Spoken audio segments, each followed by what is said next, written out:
So, welcome students. Pharmacy is an art and science of making medicine.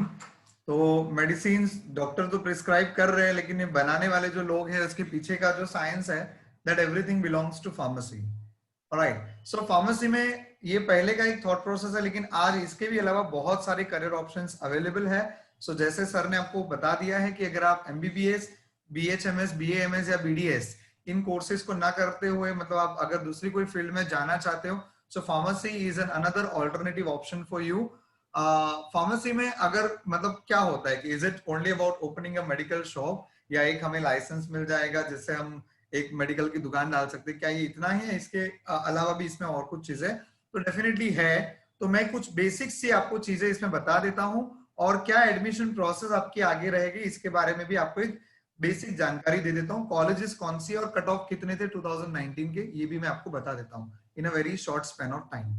Alright, so which is what are the scopes in pharmacy. मतलब pharmacy करने के बाद में मैं आगे क्या क्या कर सकता हूँ या कर सकती हूँ, व्हाटएवर क्या करने के ऑप्शंस अवेलेबल रहेंगे. So सबसे पहला जो ऑप्शंस रहता है, जो मोस्ट कॉमनली सारे स्टूडेंट सिलेक्ट करते हैं, वो है production and manufacturing of drug product.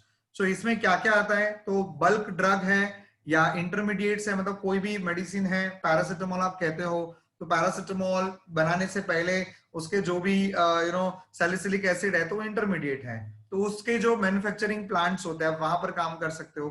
Finished medicine है, उसके मैन्युफैक्चरिंग में काम कर सकते हो. वैक्सीन्स के मैन्युफैक्चरिंग के यूनिट्स रहते हैं, वहां पर आप काम कर सकते हैं. Veterinary medicine, Ayurvedic medicine, diagnosis के लिए आप जब जाते हो तो वहां पर जो भी केमिकल्स यूज होते हैं और वहां पर जो भी दूसरे कोई भी डायग्नोस्टिक इंस्ट्रूमेंट्स यूज होते हैं, उसके रिलेटेड का जो भी फील्ड रहेगा वहां पर भी आप फार्मेसी डिग्री करने के बाद में वहां पर जॉब कर सकते हैं. फार्मेसी डेफिनेटली जॉब पर्सपेक्टिव अगर आप देखोगे तो इंजीनियरिंग जितना या एमबीबीएस जितना एक हाई पे स्केल नहीं रहता है, ठीक है, उसका एक मीडियोकर पे स्केल रहेगा, लेकिन डेफिनेटली आप एक उसमें सेटिस्फाइंग जॉब कर सकते हैं, बिकॉज इसमें आपको ऑप्शंस बहुत सारे मिलते हैं to work on different different types of medicine, and it is definitely related to medicine. तो जो पढ़ाई का जो आपका पूरा रहेगा उसमें भी आप सारे एनाटॉमी से लेकर हर एक सब्जेक्ट्स पढ़ते हैं, so it will be a field of your interest while studying also. So ये एक सबसे पहला ऑप्शन हो गया, production and manufacturing of the drug product. Second जो ऑप्शन आपके पास में अवेलेबल रहता है वो है R&D, that is research and development. So कोई भी, जैसे आप एक सिंपल कोरोना के अंदर आप देख रहे हैं कि वैक्सीन जो है वो आ रही है, पता नहीं गॉड नोस कब आ रही है, लेकिन उसके ऊपर रिसर्च चल रहा है. तो ये रिसर्च डॉक्टर्स तो इन्वॉल्व इसके अंदर डेफिनेटली रहता है, बट इसके अंदर जो मेजर इन्वॉल्वमेंट रहता है वो बायोटेक्नोलॉजिस्ट और फार्मासिस्ट का रहता है. ऑलराइट, सो वो जो भी मेडिसिन की डिस्कवरी है, मतलब मेडिसिन की मैन्युफैक्चरिंग हो गया, तो सबसे पहला जैसे लिखा हुआ है ड्रग डिस्कवरी, ये पूरा जो काम है ये फार्मासिस्ट करते हैं.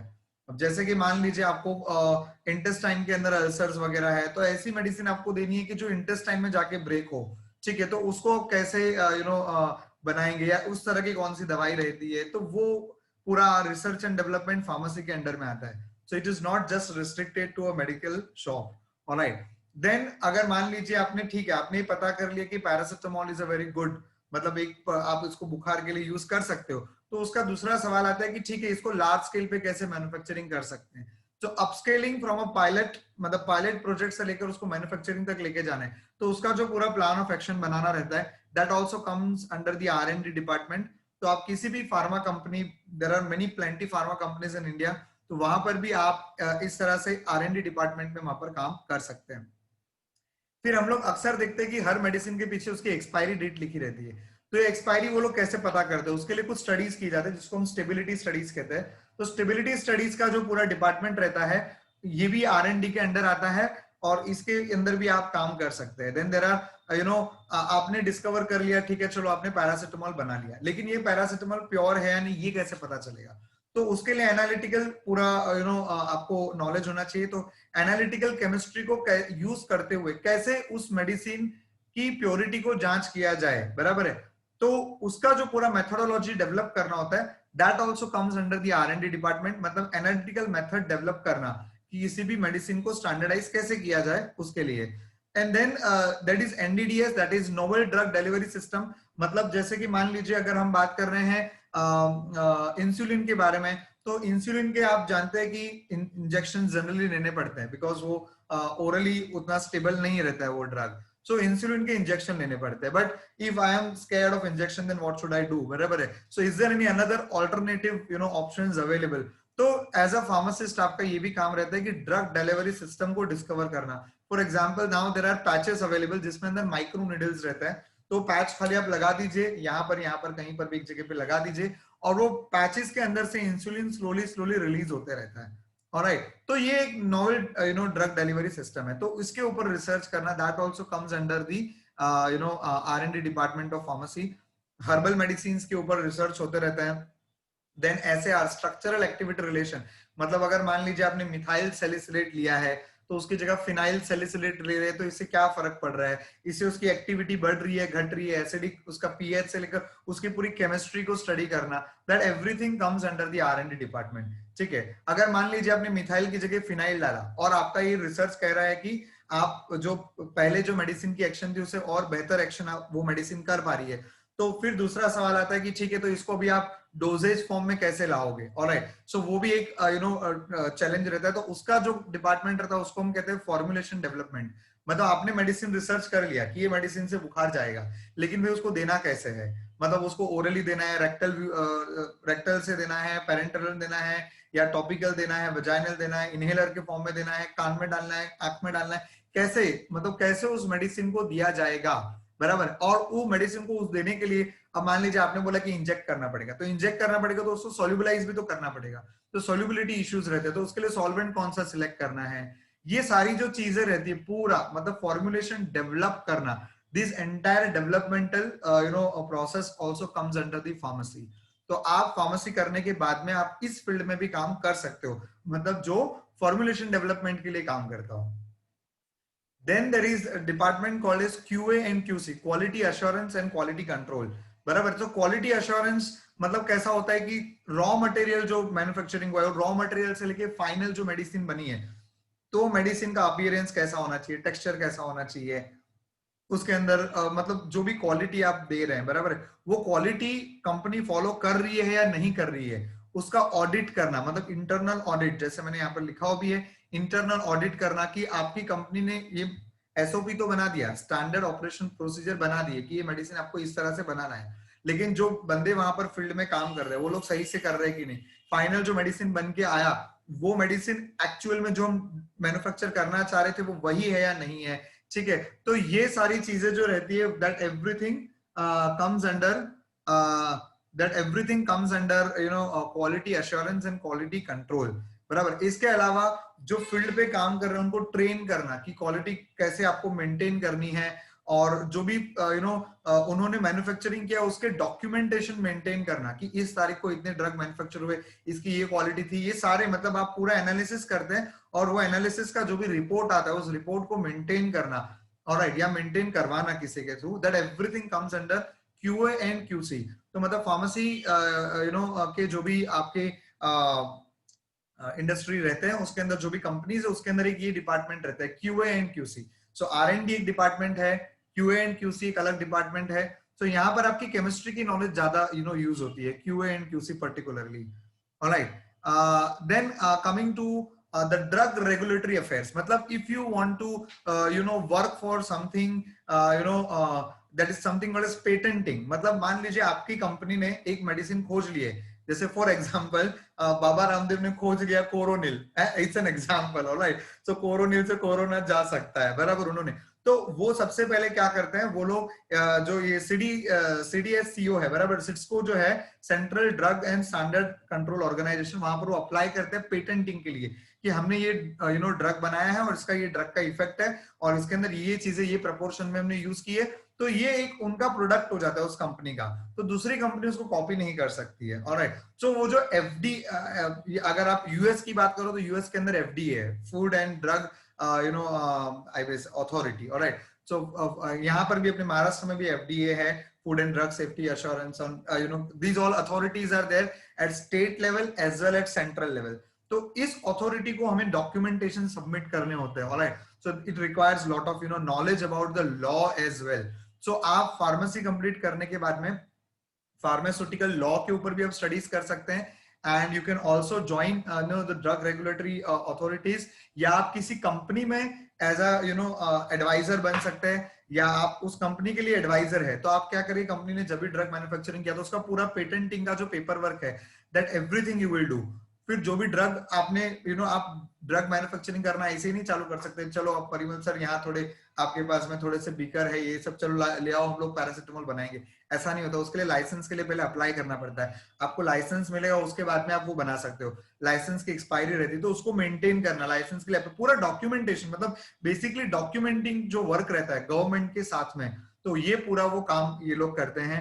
इसके अलावा आपको मतलब जो भी कौन कौन से टेस्टिंग चाहिए वो आपको पता होने चाहिए। मार्केटेड उसका अप्रूवल लाना होता है। फॉर एग्जांपल जब मैंने कोरोनिल की बात की तो आपने ये सुना ही होगा कि उनकी दवाई आई मार्केट में, फिर काफी सारे रिएक्शंस हुए और कहा कि नहीं हम ये दवाई नहीं बेच सकते, या इसके अंदर ये चीजें हैं, तो वो लोग के जो डॉक्यूमेंटेशन होते हैं वहां पर एरर्स होती है, तो उसको बाद में रिवाइव करना। तो ये सारा पूरा जो गवर्नमेंट अथॉरिटी के साथ में मिलकर जो काम करना है उसका एक अलग डिपार्टमेंट रहता है। So that's called as drug regulatory affairs. तो एज अ फार्मासिस्ट अगर आपको लॉ की भी नॉलेज आप लेते हो, एडिशनल उसके पीजी डिप्लोमा कोर्सेज रहते हैं, पोस्ट ग्रेजुएट डिप्लोमा कोर्सेज, तो वो भी आप कर सकते हैं। पीजी डिप्लोमा कोर्सेज करने के बाद में आप कंपनीज में इन चीजों के अंदर भी काम कर सकते हैं। नॉट ओनली दैट, आप पीजी डिप्लोमा अगर लॉ वगैरह में करते हैं तो आप फॉरेंसिक डिपार्टमेंट में जो गवर्नमेंट के रहते हैं वहां पर भी काम कर सकते हैं। So that is one option. Okay, the next is hospital pharmacy. Nowadays, if you have visited any big hospitals, you will see that they have their own, pharmaceutical, outlet. So in India, this concept is not that widely, accepted. But in foreign, that definitely many of the countries they have a, like we have a family doctors, family physicians हमारे रहते हैं, वैसे उनके family pharmacist भी रहते हैं, who advise him regarding everything from health insurance से लेकर एवरीथिंग, मतलब मेडिसिन सिलेक्शन भी वो लोग ही करके देते हैं। मतलब डॉक्टर खाली बता देगा इनको मलेरिया हुआ है और फिर फार्मासिस्ट विल सजेस्ट कि आपको ये ड्रग लेने हैं। ऑलराइट, सो ये चीज है। फिर हॉस्पिटल फार्मेसी के अंदर हॉस्पिटल फार्मेसी मैनेजमेंट के भी कोर्सेज होते हैं, जिसमें आपको पता है कि आपके जो हॉस्पिटल उसमें किस तरह के पेशेंट ज्यादा से ज्यादा आते हैं। अभी टाटा कैंसर हॉस्पिटल है तो वहां पर बुखार वाले थोड़ी ना आएंगे, वहां पर कैंसर वाले पेशेंट्स आते हैं, तो उनको लगने वाली जो भी मेडिसिन रहती है उसकी इन्वेंट्री को मेंटेन करना, कौन से कैंसर के पेशेंट ज्यादा आते हैं, किस तरह की मेडिसिन इनको रिक्वायर्ड रहती है, कितना स्टॉक उनको रिक्वायर्ड रहता है, उतना स्टॉक मेंटेन करना, तो ये सारी समझ एक लेमैन को नहीं हो सकती है, तो उसकी समझ एक फार्मेसी का जिनको नॉलेज हो थोड़ा साउंड वो लोग कर सकते हैं। So hospital pharmacy is another option where medicine selection, managing the inventory, and in fact there are some small scale manufacturing unit also. जैसे मैंने टाटा कैंसर का बताया, तो Tata cancer hospital has their own manufacturing unit also. तो manufacturing unit के अंदर कोई era गैरा Nathu गैरा तो काम नहीं करेगा, उसमें जो भी जिसको नॉलेज रहेगा फार्मेसी का वही काम कर सकता है। So you can work in hospital in this particular field, मतलब हॉस्पिटल फार्मेसी में भी आप काम कर सकते हैं। देन गवर्नमेंट के जो स्कीम्स रहते हैं उसमें हेल्थ प्रमोशन वगैरह करना, उसके अंदर भी वो लोग पार्टिसिपेट कर सकते हैं। But this has not much wide as such monetary gains और something in India specifically I am talking about. Okay, so ये होगा हॉस्पिटल फार्मेसी। इसके साथ में आप कम्युनिटी फार्मेसी को भी मैं साथ में लेते। कम्युनिटी फार्मेसी मतलब सुन के ऐसा लगता है अरे वाह community pharmacy, but that is nothing but a normal your pharmacy shop, मतलब मेडिकल स्टोर वगैरह। इसके अलावा एक और फील्ड है that is marketing and sales. तो डेफिनेटली आप किस तरह के प्रोडक्ट बना रहे हैं उसको किस तरह से मार्केट करना है, किन डॉक्टर्स को टारगेट करना है, कौन सी हॉस्पिटल्स है उनको टारगेट करना है, क्या सेल्स आपका हो सकता है, कैसे उसको अचीव करेंगे। और इसके ऊपर beautiful there are many institutions, for example one is NMIMS, Narsee Monjee जी institute of management studies. They offer courses particularly for pharma management, मतलब फार्मास्यूटिकल कंपनी को मैनेजमेंट के लिए जो कोर्सेज चाहिए रहता है, starting from all sort of management, मतलब मार्केटिंग उसका एक वन ऑफ द हिस्सा है, क्योंकि at the end of the day marketing उनका सबसे इंपॉर्टेंट रोल प्ले करता है। करेक्ट, तो सेंसोडाइन टूथपेस्ट बना लिया, लेकिन फिर उसको कैसे मार्केट करे, कैसे सारे डेंटिस्ट तक पहुंचाया जाए, तो ये everything that comes under marketing and sales. So marketing and sales management के अंदर भी आप काम कर सकते हैं if your interest is towards that. Alright, लेकिन यहाँ पर marketing and sales is completely out of the human body and its study. Okay, it's all about the number games. Alright, so आपकी आपकी बोलने की क्षमता कैसी है, how well you can communicate, कितना आप कन्विंस कर पा रहे हैं, ये सारी चीजें इसके अंदर काम करती है। सो इट्स अ स्किल, मतलब ये प्योरली स्किल है, और स्किल है तो स्किल को डेवलप भी किया जा सकता है। डोंट थिंक कि मेरे पास में स्किल नहीं है, आप वो स्किल को डेवलप भी कर सकते हैं, बट ये if this is in your mind you can go for it. So marketing and sales is another field where pharmacist can work. Then there are, government jobs, as I mentioned. You can see this, the Akshay Kumar and the another one. So you can work as a drug inspector. तो drug inspector ये government officials होते हैं, drug controller. Then जैसे मैंने बताया CDSCO के अंदर आप एक अथॉरिटी पे काम कर सकते हैं, जहां पर जो फार्मेसी कंपनी वाले जो आपके पास में एप्लीकेशंस लाएंगे उस एप्लीकेशन को अप्रूव करना, डिसअप्रूव करना, उसके अंदर क्या क्या कमियां है वो उनको बताना. तो ये सारी जो चीजें उसके अंदर काम करते हैं. डेफिनेटली ड्रग इंस्पेक्टर या ड्रग कंट्रोलर ये सब के अंदर इनकम वगैरह मीडियोकर रहती है, but the other incomes at times is very huge. But don't think much about that, we do not recommend this. जैसे आप कुछ लोगों को लग रहा रहेगा कि इस इमेज में जो सेकंड वाली इमेज है वहां पर ड्रग इंस्पेक्टर ने किसी को पकड़ लिया है, बट मैं आपकी क्लैरिटी के लिए बता दूं ऐसा नहीं है. इनफैक्ट जो येलो टी शर्ट में है वो खुद ही ड्रग इंस्पेक्टर है और उसको एंटी करप्शन ब्यूरो ने पकड़ लिया है. और you can Google this image also. So this is how it works. Alright, so आप अगर एक ऑनेस्टली काम करना चाहते हो तो आप ड्रग इंस्पेक्टर में भी काम कर सकते हो. ऐसा नहीं कि पैकेजेस बुरे रहते हैं, पैकेजेस बहुत अच्छे रहते हैं, लेकिन ये तो इंसान की ग्रीड होती है जिसके वो इस तरह से आगे काम करते हैं. एनीवेज, सो एफडीए हो गया, आप हॉस्पिटल फार्मासिस्ट, फॉरेंसिक डिपार्टमेंट, ये सारे जो भी डिपार्टमेंट्स हैं यहाँ पर आप जो बोलते हैं ना लीगल वाले जो बंदे रहते हैं उस तरह से आप काम कर सकते हो मतलब गवर्नमेंट पोस्ट के अंदर. ऑलराइट, सो गवर्नमेंट जॉब्स ये सारे पोस्टिंग के लिए अवेलेबल है. फॉरेंसिक डिपार्टमेंट्स के अंदर भी बहुत अच्छी रिक्रूटमेंट्स होती है, पर्टिकुलरली अगर आपने उसमें आगे फर्दर स्टडीज किया है तो लॉ वगैरह आपको स्टडी करना पड़ता है, सो उसके आप जानकारी निकाल सकते हो. मतलब खाली फार्मेसी करके नहीं होता है, आगे आपको फर्दर भी उसका स्टडीज करना रहेगा. ठीक है, सो ये गवर्नमेंट जॉब हो गया. Then comes clinical research. So clinical research के अंदर आप जानते हैं कि मान लीजिए कोई भी वैक्सीन अगर बन गया, तो ये तो आप आजकल भी न्यूज में देख रहे हो, वैक्सीन बनने के बाद तुरंत हमको थोड़ी ना दे देंगे. वैक्सीन बनने के बाद में उसका एनिमल ट्रायल होते हैं, एनिमल ट्रायल के बाद में ह्यूमन ट्रायल होते हैं, कंट्रोल ट्रायल होते हैं, फिर इस तरह के अनेक प्रकार के ट्रायल्स के थ्रू उसके गुजरना पड़ता है. 4 इंपॉर्टेंट फेजेस रहते हैं, फेज 1 से फेज 4. ये सारे क्लिनिकल ट्रायल के अंदर जो बंदे काम करते हैं उसमें डॉक्टर्स भी रहते हैं एंड इसके अंदर फार्मासिस्ट भी रहते हैं. Alright, so pharmacist play a very important role when it comes to clinical trials, whether the clinical trials are animal or whether it is on parimal, whatever it is, but these trials will require a lot of understanding of human body and physiology and how it works. So ये सारी चीजों के अंदर definitely pharmacist can work. All right, so clinical trial is another clinical research is another field and it is a booming field. आप यहाँ पर भी काफी अच्छा ट्राई कर सकते हैं. All right, then what comes is academic and research. अगर ये मतलब प्योरली आपकी इंटरेस्ट के ऊपर है, अगर आपका इंटरेस्ट है टीचिंग फील्ड के अंदर तो भी आप कर सकते हैं. बी फार्म करने के बाद में आप कोई भी टीचिंग इंस्टीट्यूशंस को ज्वाइन कर सकते हैं. बी फार्म करने के बाद डायरेक्टली आप डिप्लोमा फार्मेसी स्टूडेंट को पढ़ाने के लिए एलिजिबल हो जाते हो. And you can also continue your research work, मतलब आप मास्टर्स करने के बाद में पीएचडी भी परस्यू कर सकते हैं. तो उसी जिस कॉलेज या यूनिवर्सिटी के अंदर आप जुड़े हुए हो वहां पर ही आप, अगर समझो आपका मास्टर्स हो चुका है तो आप बी फार्म वालों को भी पढ़ा सकते हो if you are pursuing your PhD. तो पीएचडी परस्यू करते करते आप अपना रिसर्च वर्क भी साइमल्टेनियसली कीजिए, पढ़ाइए भी. And this also, trust me, this also has a wonderful pay scales, मतलब at par with the engineers. Alright, so at par with engineers आपको इसमें पे स्केल भी मिल सकता है if you are working in some college and universities, because universities जो बड़े बड़े रहते हैं उनके साथ में इंडस्ट्री के पार्टनर्स भी रहते हैं. ऑलराइट, तो इंडस्ट्री पार्टनर्स जो रहते हैं ये उनके साथ में नॉलेज ट्रांसफर का काम करते हैं. तो ये नॉलेज ट्रांसफर के अंदर भी जो टीचर्स वहां के रहते हैं, मतलब टीचर्स बनाए से, मतलब फार्मेसी आप करते करते आप पीएचडी जब परस्यू कर रहे हैं तो इनको भी काफी अच्छे पेमेंट वगैरह मिलते हैं. Alright, if you have done a good work for the company, also companies also pay you. So industry के साथ में knowledge transfer वगैरह के साथ में भी आप काम कर सकते हैं. And इसके अलावा जो एक मैंने यहाँ पर कवर नहीं किया है वो है entrepreneurship. मतलब once you become the B Pharm, मतलब B Pharm आपका हो चुका है, बैचलर इन फार्मेसी आप हो चुका है, उसके बाद में you get a license. Based on that license you can work. आप अपना मेडिकल शॉप भी डाल सकते हो, you can work as in the distribution channel. आप अपना डिस्ट्रीब्यूटर शॉप भी डाल सकते हो, आप एजेंसीज वगैरह लेके भी काम कर सकते हो, आप अपनी खुद की फार्मास्यूटिकल कंपनी भी डाल सकते हैं. ऑलराइट, उसके मतलब लाइसेंस का अप्लाई करने के लिए एलिजिबल हो जाते हो. So that all depends on the capital investment and आपका आप फार्मा कंपनी में काम करने के बाद भी आपको ऐसे रियलाइज हो कि नहीं मुझे भी अपनी खुद की फार्मेसी कंपनी डालनी है. So these all are possible career prospects. Alright, और इसके लिए आपको करना क्या है, no NEET is required, only CET is enough. 50% आपका पीसीएम या पीसीबी के अंदर आया हुआ होना चाहिए 12th स्टैंडर्ड बोर्ड के अंदर. और एमएचसीटी की एग्जाम देनी है। पीसीबी के थ्रू भी एडमिशन होता है, पीसीएम के थ्रू भी एडमिशन होता है। Admission process is absolutely same as that of sir has already mentioned in the MBBS and other examination. तो इसकी भी वेबसाइट के ऊपर ये जो mahaCET.org इसके ऊपर सारी अपडेट्स आ जाएगी।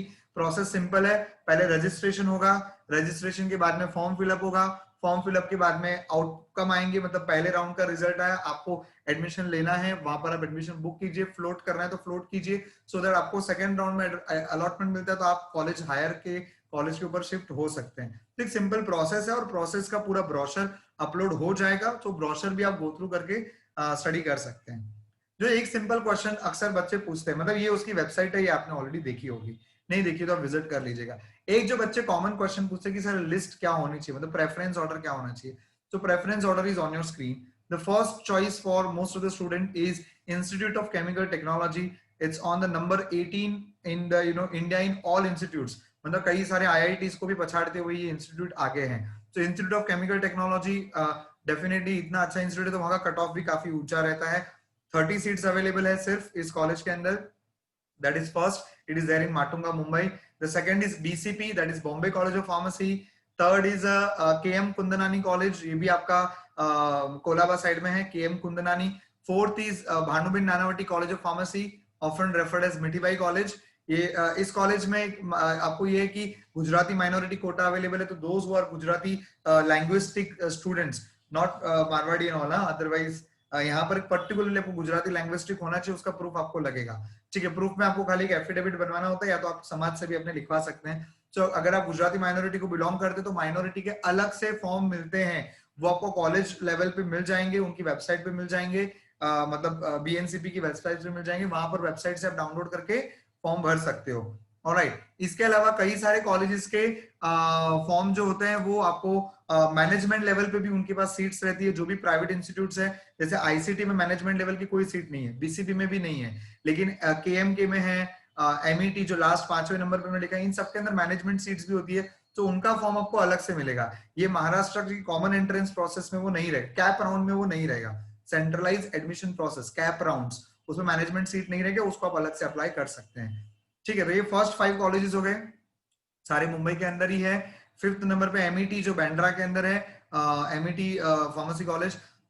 6th है Viva institute, then Bharati Vidyapeeth, then HK college Jogeshwari के अंदर है, and then you have another colleges also, but generally जो टॉप के जो मैंने 8 आपको बता दिए, या आप विवेकानंद कॉलेज भी चेंबूर वगैरह में, मतलब मुंबई नवी मुंबई के साथ आप ले रहे हो तो दैट्स ओके, पर उससे ज्यादा बाहर जाना जनरली मैं रेकमेंड नहीं करता हूँ। ठीक है, अनलेस आपका कोई फैमिली बिजनेस हो फार्मेसी का रिलेटेड, या आपको ऐसा है कि फार्मेसी का मेरे को लाइसेंस मिल गया और फिर उसको हम चलाएंगे, यूज करेंगे, फैमिली बिजनेस में यूज करेंगे, देन इट्स ओके, देन आप मुंबई नवी मुंबई के बाहर सोचना चाहिए।